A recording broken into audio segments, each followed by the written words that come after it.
अच्छा, एक बार की बात है, एक बड़ी सुंदर लीला है ठाकुर जी की। ठाकुर जी जब थोड़े बड़े हुए थे, अभी तो ये बहुत छोटी लीलाएं थी। अब ठाकुर जी थोड़े बड़े हुए, इनसे गुटमन गुटमन करके चलने लगे। धीरे धीरे चल रहे ठाकुर जी। एक दिन नंद बाबा स्नान करके पूजा घर में जा रहे थे। ठाकुर जी पीछे पीछे जाने लगे।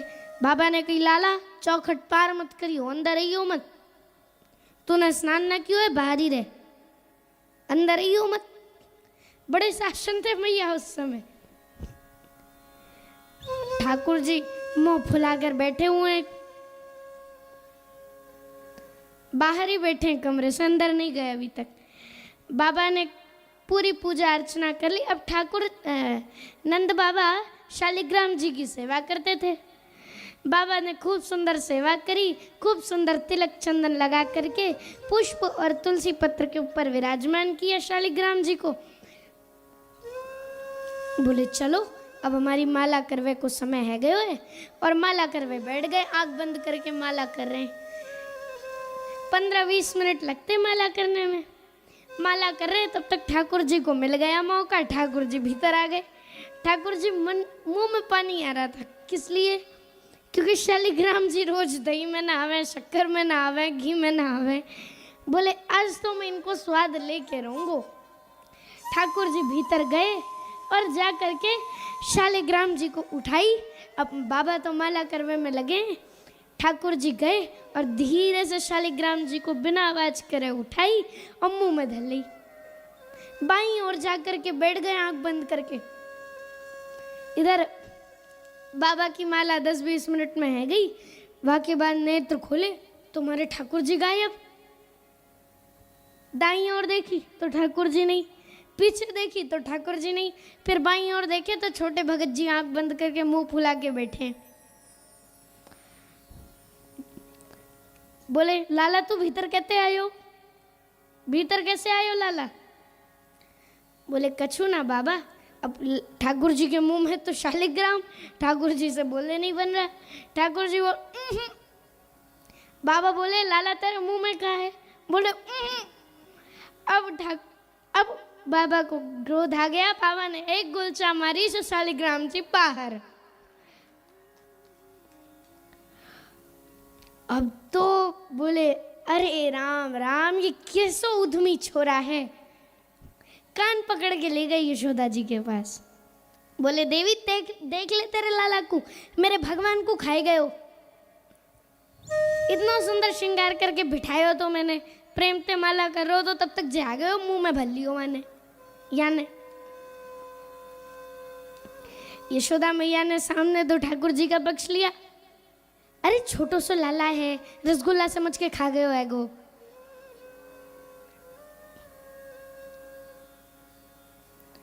इधर ठाकुर जी आए। अब भीतर जाकर के मैया ने हाथ पकड़ी लाला के,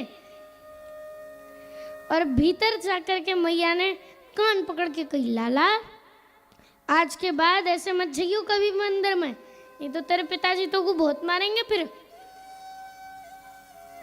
बिना स्नान करे पूजा घर में थोड़ी जायो जात, और तूने बाबा के भगवान क्यों खा लिए रे?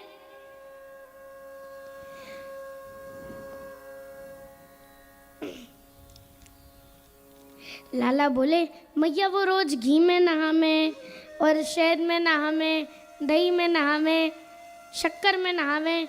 मैंने सोची तनिक मीठे है गएंगे जी कारण मैंने मुंह में भर ली, तनिक इनको रस लूंगो जी कारण।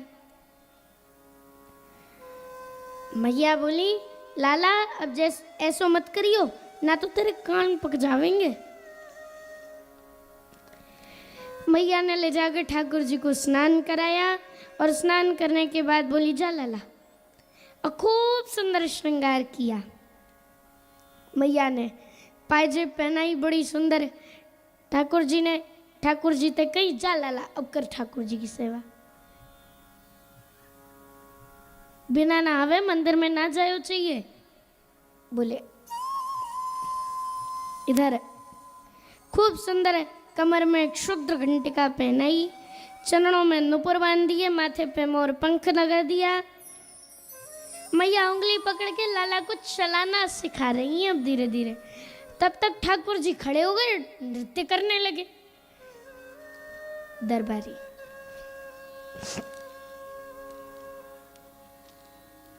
ठाकुर जी तो नृत्य करने लगी। तभी सारी गोपियों ने देख ली ठाकुर जी नाच रहे, सो सारी गोपियां आ गई। कोऊ ने मृदंग उठा लिए, कोऊ ने मजीरे उठा लिए, कोऊ ने खूब सुंदर कीर्तन गाना प्रारंभ कर दियो। मैया तो करताल दे करके ताल दे रही हैं कि ऐसे ऐसे ताल बजाओ हमारे लाला के लिए। अब मैया तो विस्मय में पड़ गई। थोड़ी देर तो नृत्य देखा, बाकी बाद मैया ने विस्मय हो गया। अच्छा, जो बालक चलना नहीं जानता वो नाचना कैसे जानेगा? मैया को भी जी लगी, अभी तो चलनो ना जाने, नाचनो कब तक सीख गयो।